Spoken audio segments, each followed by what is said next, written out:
It is a claim that is made against our religion, the religion of Islam.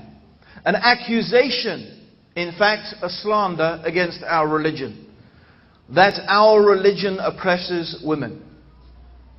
And I intend here today, I hope, to demonstrate not only that this is a lie and a slander, but actually we will see who are the people and which is the nation and which is the ideology that is in fact really responsible for oppressing women.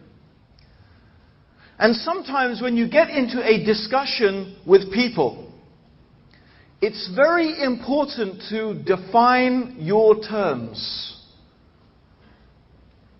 Define your terms. Try and understand what is it exactly you are talking about. When you say Islam oppresses women, we want to understand what these terms mean. Now hopefully, most of us understand what the term women means. We hope, anyway. Okay? But the term we want to talk about today is the term oppression. What does oppression mean? And I'm going to spend a little bit of time defining and looking into the concept of oppression. What does it mean? What is its reality? And this is very important. So let's define this term oppression. First of all, there's no doubt that oppression is something that everybody hates and despises. Nobody likes oppression. The use of the word oppression is a type of an offensive, derogatory term. We know that the Prophet ﷺ said that dhulm, the oppression, will stand as darkness on the day of judgment. And Allah subhanahu wa ta'ala, He tells us in the Quran that He does not love the zalimun, the oppressors. And so it is very clear that Islam itself and the Quran itself condemns oppression. And in fact, our noble religion orders us, and it is one of our duties and obligations, to fight against oppression. And that is one of the very reasons why we are called to jihad, to relieve people from tyranny and from oppression. So oppression is not something that Islam tolerates. Oppression is something that this noble religion condemns. It is something, of course, that all human beings hate. So let us therefore define actually what we mean by oppression. Implicit in the meaning of the word oppression is the concept of denying something its rights. Now we're very used to hearing a lot about rights, especially so-called human rights. We hear often about people's human rights being violated. We also have animal rights. And different sections of society have different rights. So, in order to understand what oppression is, we have to make a further understanding. What is rights? What is the right of something? What does that mean when we talk about human rights, or this is the right of something? Okay. The right of something means it implies that it is something that is natural to it. So the right of something implies, and that is understood in its meaning, that it is something that is part of its nature. It is natural to it. Let's give an example. Now, has anyone seen the film Free Willy? Okay, did it make you cry? Didn't it make you cry, that film? Made me cry. Okay, so if you haven't seen it, Free Willy is about this great big killer whale. And this great big beautiful killer whale is locked up in a small little compound for people's entertainment. Now, of course, I don't know if any of you went and have ever been to see one of these killer whales or some of these dolphins put on display in these small little pens where they jump and they go through hoops and so on and so forth. And of course, as little children, we go and we watch it and it's all very amusing. Isn't that fantastic? But a lot of people must go away thinking about how an animal, such a beautiful animal, could be confined to such a narrow space. An animal that was created, whose natural environment is to swim in thousands of miles of ocean. And so without doubt, most people would recognize that this is a type of oppression, that this animal is oppressed. Because why? It has been taken away from its natural environment. It's taken away from what is naturally due to it, to be free. So, this is oppression. Another example of oppression that is, I'm sure, very easy for all of us to understand. It is the right of a worker. If you work for somebody and you are employed by somebody, implicit in the nature of being a worker is that you get paid for your work. If someone does not pay you for your work, then without doubt we would all agree that this is oppression. That we have been deprived of our rights. I worked, my right is to be paid. If someone deprives me, I have been oppressed. Okay, so I hope therefore that we have understood oppression. Oppression means to deprive something of its rights, which means to deprive something of what its nature requires of it. So therefore, let's go back to our discussion. The point at hand. Does Islam oppress women? Does Islam oppress women? Therefore, we ask the question again, with our definitions, does Islam deny women their rights? Does Islam deprive women of what is natural to them? Does it take them away from their nature? And does it deprive them of what naturally they should have? This is the question. And of course, to answer that question, we also have to answer before that another question. What is the nature of women? What is their nature? We can only really talk about whether something or someone oppresses women or not when we understand what is the nature of women. Does Islam deprive women of their nature?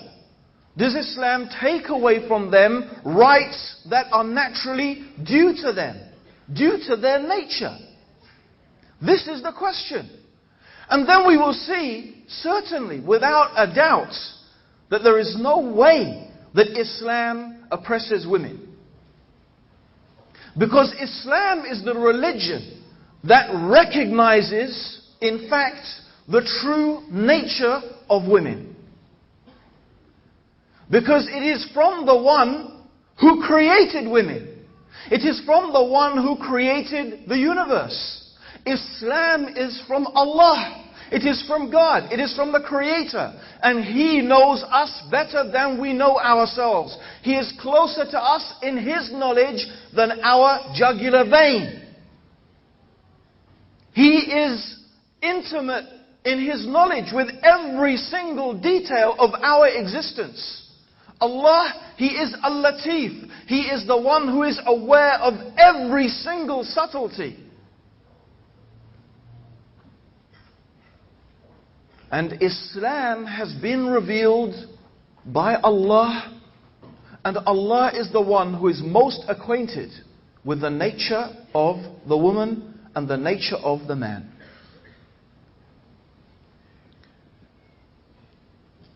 And so what we find in the religion of Islam is that Islam has set a paradigm, Islam has set an example.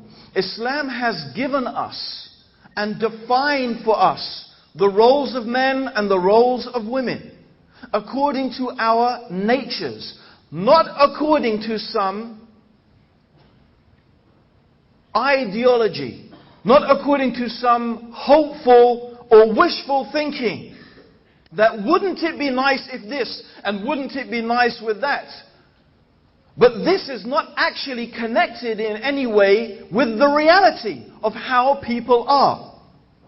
And what we're going to find, indeed, is that the Western world has been experimenting with human beings on a massive scale for the past 60 years.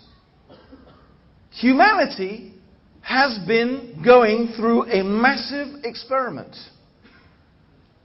And I'm sure we are all familiar with the ideology prevalent in the West. The ideology that tells us not that men and women are different, but that men and women are the same. There is no difference between the man and the woman. And as they claim, our differences are a product of conditioning. Our differences are a product of conditioning. This is the old debate between nature and nurture. Nature and nurture. What is your nature and what have you been nurtured? What have you been grown up with? How much of our mentality, how much of our behavior is a product of our nature, and how much is a product of our environment and our upbringing? And of course, as you know, the Western ideological system, and not only the Western, I mean whether, of course, communism is not really existing anymore, except perhaps in China. But it has been a prevalent ideology in the West, and then by necessity, not only in the West, but this has been hoisted upon the rest of humanity, because without doubt, as we know, the West controls the mass media.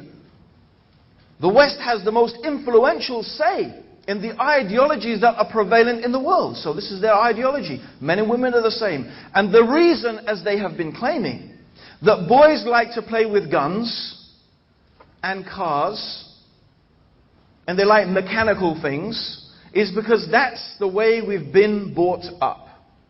Our parents indoctrinate us. Boys wear blue, boys play with cars, boys like guns. And girls, they wear pink, and they play with dolls, you know, and they like makeup and earrings and stuff like that, because they've been conditioned to be like that. So this is what they have been saying. In fact, there's no reason why girls shouldn't play with guns and cars and wear blue, and there's no reason why boys shouldn't wear earrings. Well, I mean, these days, they shouldn't wear earrings and wear pink, okay, and play with dolls. There's no reason. Now, interestingly enough, believe it or not, in Israel, or we should call it occupied Palestine, they have been conducting for many years now, for the past 40 years, there has been a famous kibbutz experiment, an experiment on a kibbutz. Now, in this kibbutz, what they did is they separated as much as possible from the earliest possible age. They separated children from their parents. And the reason they did that is because they did not want their parents to influence the children in their habits and their behavior. In other words, what they were attempting to do was to eliminate the nurture side. Eliminate nurture and let their nature come forward. And what they thought and what they believed, and this was their ideology, is that children would not care what toys they played with. And this is what they did. They left these children in dormitories on their own as much as possible. And in the dormitories, they put toy guns, toy cars, mechano sets, dolls, makeup, jewelry, so on and so forth. And they thought that what would be proven from this experiment that went on for 40 years is that they wouldn't care. The boys would be just as happy playing with dolls as the girls. And the girls would be just as happy as playing with cars and guns as the boys. But what did they actually discover after 40 years of experimentation? Consistently, time after time after time, the boys would take the toys that were guns and cars and mechanical things.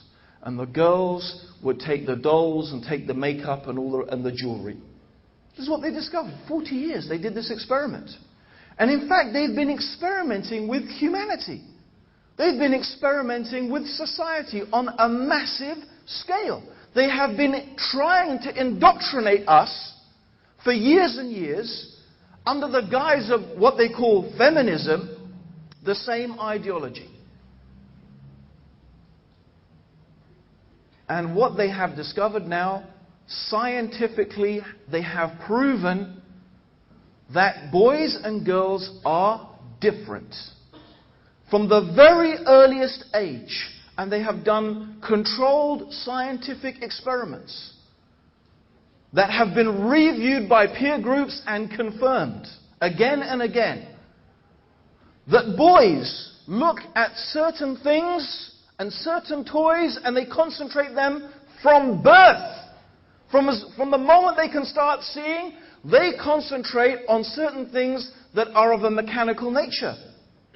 And girls, they concentrate on things that are what they call the girly things. And so there's no possibility for these babies to be subjected to some type of brainwashing by society. In other words, it's biological. It's inbuilt into us. It's our nature. Men and women are different. That is the fact. It's in our biology. It's in our very makeup. Now, let us read something that has been mentioned by a French Nobel laureate. His name is Alex Camel. And this is what he said. The difference between men and women are of more fundamental nature than is usually realized. And that these differences are caused by the very structure of the tissue and by the impregnation of the entire organism with specific chemical substances secreted by the ovary. Ignorance of these fundamental facts has led promoters of feminism to believe that both sexes should have the same responsibilities. In reality, women differs profoundly from man. Every one of the cells of her body bears the mark of her sex. The same is true of her organs and above all of her nervous system. Women should develop their aptitudes without imitating the males. This is what this French scientist said. But of course, that is not what we are taught even today. And of course, this exposes the lie of the claim of the Western world to be motivated by science.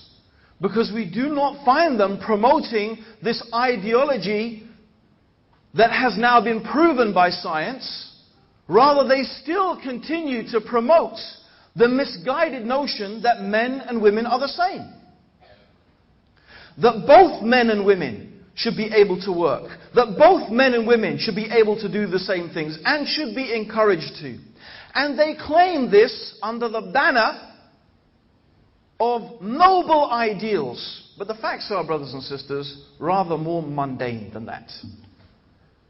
We imagine that something that I have noticed in The Economist, it's a famous magazine in England, an article in The Economist called "The Liberation of Women in the West, one of the most enduring revolutions of the 20th century," produced by Western Europe. This is what they've claimed about it. But in fact, when we examine the reality of it, the reasons for their promoting this feminism, as I said, is much more mundane. It's actually mostly to do with economics. They theorize that if you have half the population of your country staying at home, not being employed, then what you have done is you have not utilized half the economic potential of your society. In other words, if the only ones who are working are men, then men are the ones who work, men are the ones who control the money, and men are the ones who essentially will spend the money. If we get the women working, that means we will have more disposable income, more people buying, more people spending, and our economy will increase. This is what they imagined. This is what they imagined. And it seems to make some sort of sense, doesn't it? If we look at the origins of this, it started in the First World War. In the First World War, when lots of men were going out and getting slaughtered in their millions, in the battlefields in France, and also in the Second World War, the women were forced to go to the factories to produce munitions. And then they got a taste of liberation. And once they got a taste of liberation, as they called it, and they started having their own incomes, they didn't want to go back to the old ways of being chained to the kitchen sink, as they called it. And it seemed that for a time it was working. Wealth increased, expenditure increased, the economy went forward.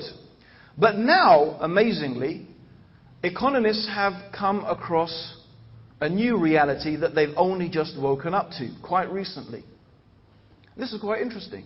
They've realized that once a certain percentage of your population reaches over 65, and in fact it's around 30%. So, if 30% of your population is over 65 years old, what they discovered is the economy of your country becomes not viable anymore. In other words, the economy won't work. Why? Because the money you need to spend to care for the over 65s is more than the money that those people who are earning and working can generate. And it's nothing to do with they care about old people. Now they want to introduce new laws to let people work till they're 75. It's nothing to do with their caring about old people. They've started to realize that they're getting an increasing aging population and they're not going to be able to sustain the economy. And now, having told women that you should leave the home, liberate yourself from your husband, liberate yourself from that kitchen sink, what do you want to have kids for anyway? Waste your time with that. Go out and earn some money. Now they're trying to get them to get back in the home, back to the kitchen sink and having babies again. Because there's not enough young people in society. And of course, what is this proving is the complete nonsense of those people who try to live their lives according to the feeble opinions and ideologies imagined in the minds of human beings. And when they abandon the perfect guidance of Allah, they will only end up destroying themselves. In fact, what we find is that Western society is the society that oppresses women. Because the nature of the woman is to be a mother. The nature of the woman is to be caring for children. The nature of the woman, her whole biology, her whole chemistry, her nervous system, her mental system is all constructed. Whether you believe in Allah or you believe in evolution, it's not something you can argue about. Either Allah has created women like that, or evolution over millions of years has made women like that. To be the ones that bear the children, that carry them, that give birth to them, that feed them, that care for them, that nurture them. And believe me, the one who is most capable of doing it is the woman. The man can have a go, and maybe he has to do that sometimes. But the reality is, as every single one of us who have got kids here, we know the reality. We know the reality of who can really look after the women, look after the children.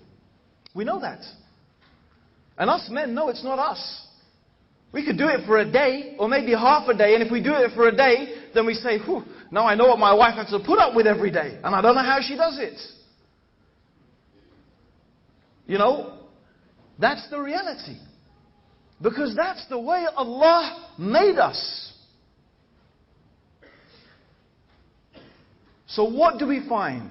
We find, as usual, and it's not surprising, we shouldn't go, oh, that's amazing, because you know what? It's not really that amazing.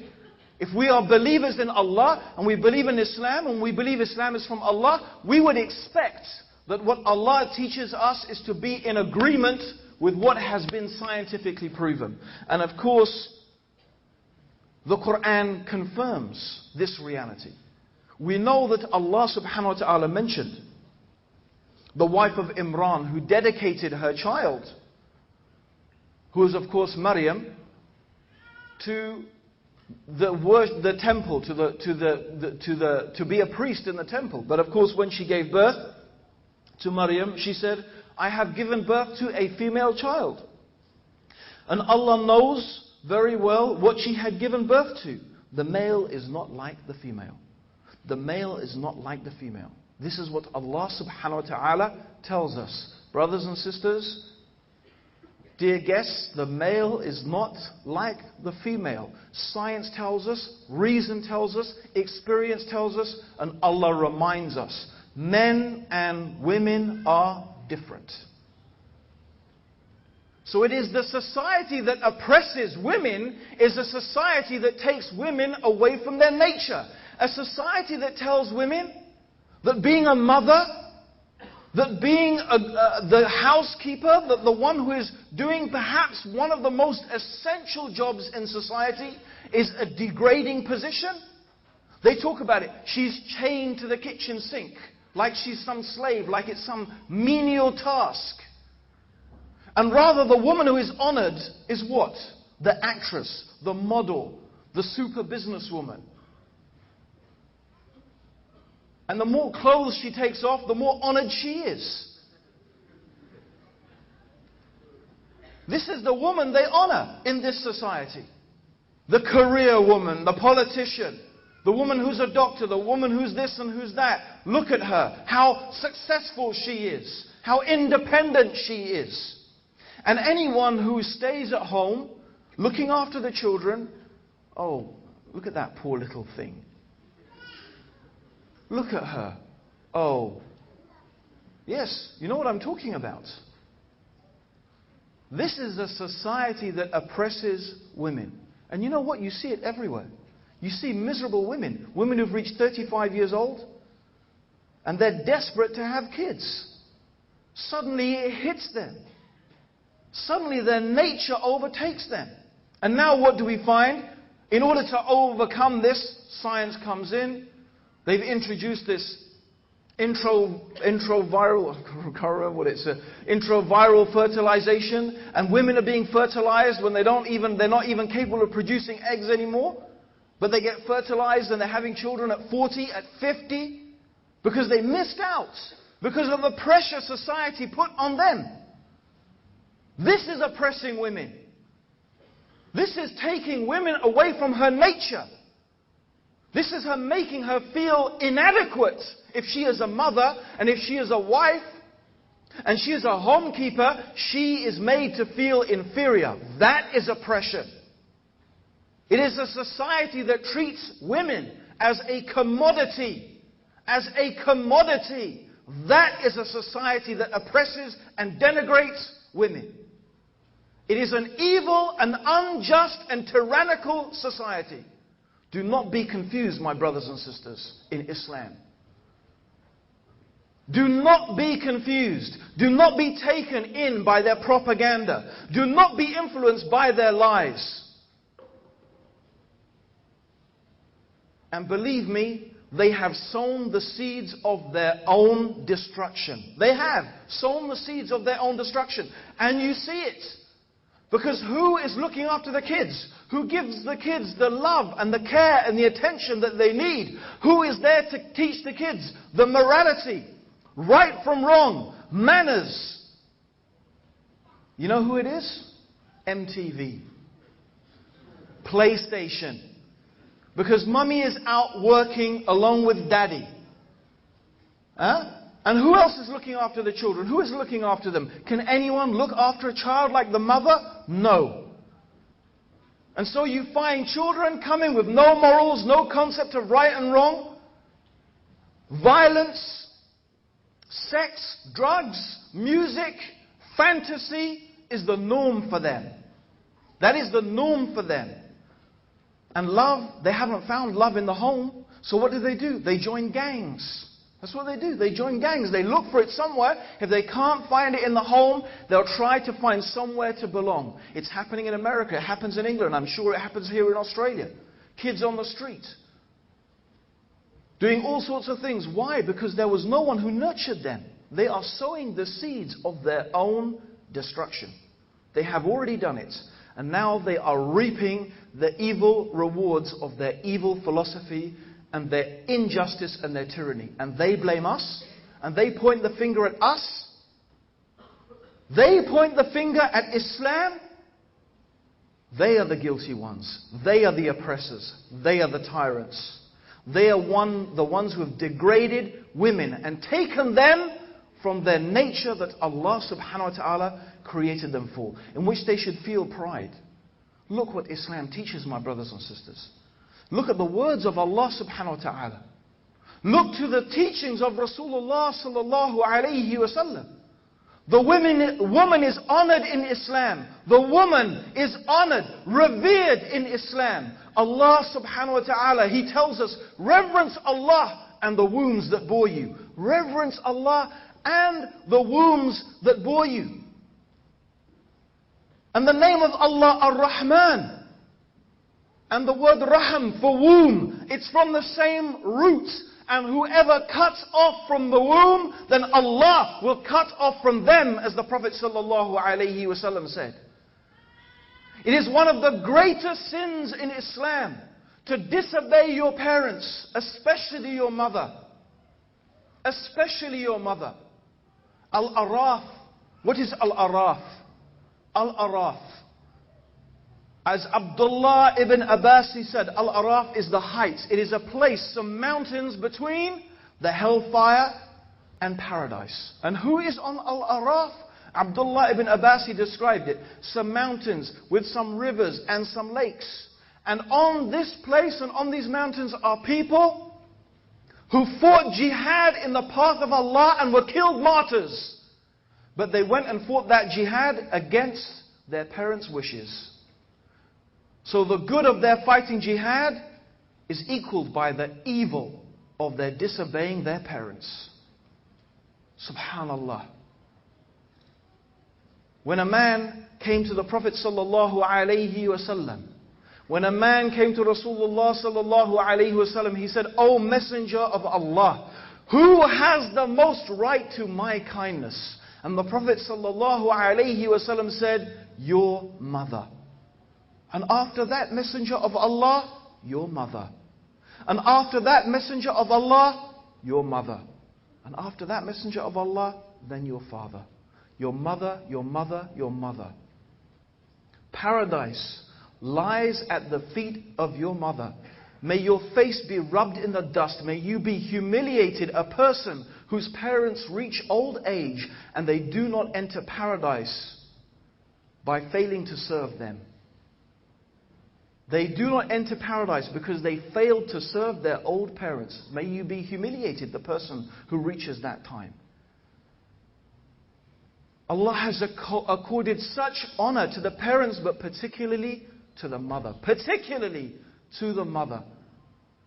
She is the one who bore you. For 9 months, in pain and suffering, she gave birth to you and cared for you. You could never, ever pay your mother back. Ever. There is nothing you can do to pay your mother back. This is what our Deen Islam teaches. To respect the woman. You can never pay her back. If you found your father a slave, you bought him and set him free, you'd pay him back. But your mother, there's nothing you can do. A man came with his mother on his back to Umar ibn al-Khattab. Ya Amir al-Mu'mineen, I have taken my mother on my back through the whole of the Hajj. The whole of the Hajj. Did I pay her back? Umar, he replied, young man, you didn't pay her back for one tear she shed when she gave birth to you. And Islam oppresses women? No. Islam honors women for what Allah has created her for her nature. It honors her for what is her nature, and that is giving someone their rights. That is giving someone their rights. And that is why Allah made men the maintainers and protectors of women. They are the glass vessels. The best of you are the ones who are best to their wives. The best of you are the ones who are best to their wives.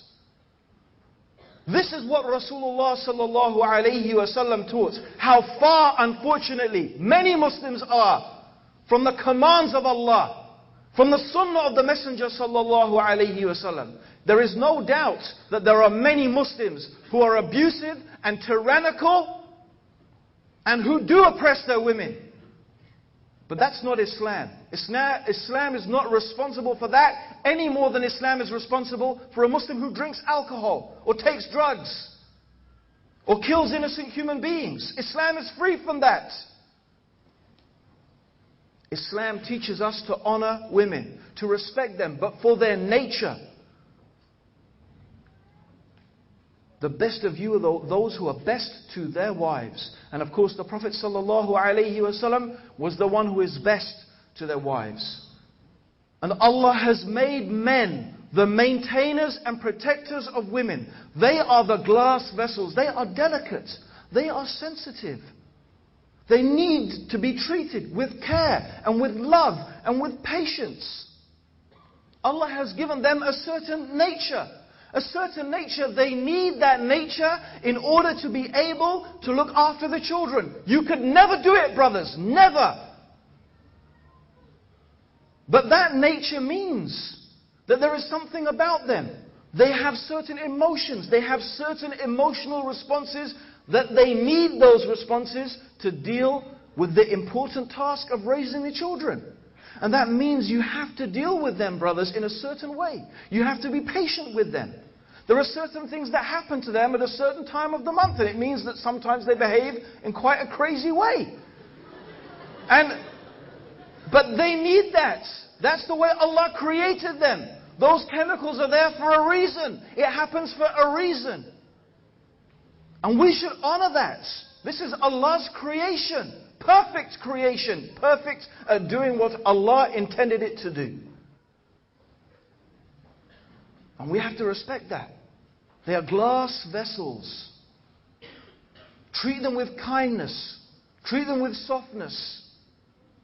Leave them the way they are. Yes, the Prophet ﷺ said, woman is created from the rib. And the most bent part of the rib is the topmost part. The mind, the mentality. So enjoy women the way they are. The Prophet told us, enjoy them. Enjoy them the way they are. With this bentness, this way that they are, but enjoy them. Because if you try to straighten them, you'll never be able to do it. And the straightening of it, in fact, will be divorce. You are trying to change Allah's nature that He created. Don't do it. Enjoy them the way they are. It is part of their beautiful quality that makes the women the thing that we love. And especially the righteous women, about whom the Prophet ﷺ said, the whole world is green and verdant. But the most precious thing in this dunya, and subhanallah, wallahi, that is the truth. The Prophet always spoke the truth, sallallahu alayhi wasallam. The most precious thing in this dunya is a righteous woman. There is nothing better and nothing more precious in this world than a righteous woman. And whoever marries a righteous woman, inshallah will succeed. Whoever marries a woman for just her beauty, or just her wealth, or her lineage, what will you get? Believe me, misery. Marry the righteous one. Marry the pious one. Marry the religious one and be successful. This is the nature that Allah subhanahu wa ta'ala created. This is the path to a beautiful and successful society. It is the foundation of it. Islam recognizes it. Confucianism recognized it also. In fact, every sensible society knows that the very foundation of society is the family. And at the heart of every family is the woman who teaches and cares and nurtures for the children. So we honor her. Islam teaches us to honor her, to respect her as our mother, to revere her. And they say that Islam does not give women their rights. And they say that Islam oppresses women. You know, there's a saying that we should give back to them. A saying that from their own books that they say they believe in. A beautiful saying attributed to Jesus. You know what it is? It says, take the log out of your eye before you try and take a twig out of somebody else's. You've got a great big log in your eye and you're trying to take a twig out of someone else's eye? Huh? That's what they're doing. They see a twig in our eye and they've got a great big log in theirs. They're so busy criticizing us. But if we compare the two, surely they are people on complete, almost complete misguidance in that regard. So my dear brothers and sisters and dear listeners, when we really examine Islam, when we study the Quran, when we study the example of our noble messenger Muhammad sallallahu alayhi wasallam, we will truly see that Islam is the religion that accords the women their rights. Men are there to maintain and protect women. It is the job of the man, our job, to make sure that the woman can stay at home. And she can look after the house and look after the kids and feel comfortable there and feel happy there. That's our job. To maintain them and to protect them. That's our responsibility. Because that is a weighty responsibility, Allah has also required something from the women in respect to the man. And that is that God made him, because Allah made the man the maintainer and the protector, Allah gave him that responsibility. Allah didn't ask the women to go out there and earn the money, confront all that evil in there in society. Allah didn't ask the women to do that. Rather, He asked the women to care and educate and bring up the children with that love and that morality and that goodness that they need. The man, however, he has to, and he's responsible for your guidance in the deen, in the religion. He's responsible to make sure, although quite often it might be the other way around, the women often, alhamdulillah, and that's the righteous women, make sure the men are on the straight path. But it is our responsibility, and because of that, Allah requires that the woman is obedient to her husband. That when he tells her to do something and he commands her, she should do her best if it's within her capability. If, this is important, if within her capability, she should do it. And this is the respect. This is important in our society. The wife respects the husband, and insha'Allah the children will respect the mother.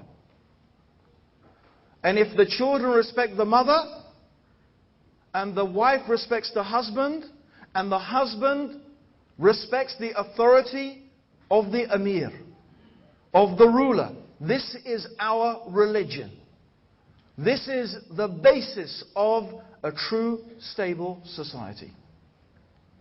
But what you find is when the wife doesn't respect her husband, the children will not respect her. And when the man does not respect the woman and treat her with justice and with the gentleness and with the kindness that Islam has ordered, Allah will put over him a tyrannical ruler to oppress and make his life difficult as he oppressed and made his wife's life difficult. And I believe this. I believe truly, if you look at the Muslim world today, you will see the way the ruler treats the people reflects the way the man treats his wife. You will find it. The way the ruler treats the people will be the way the man treats his wife. If he oppresses her, Allah will make a ruler to oppress him. So brothers and sisters, we know that our beautiful deen is based on taqwa, the fear of Allah, the consciousness of Allah, observing the limits of Allah subhanahu wa ta'ala. And this is where we have to start with our family, rectifying ourselves. Brothers and sisters, my final appeal to you, please, is remove from yourself this jahiliyah. This jahiliyah, this ignorance that is the ideology and the perverted and sick ideology that has been propagated by Western civilization.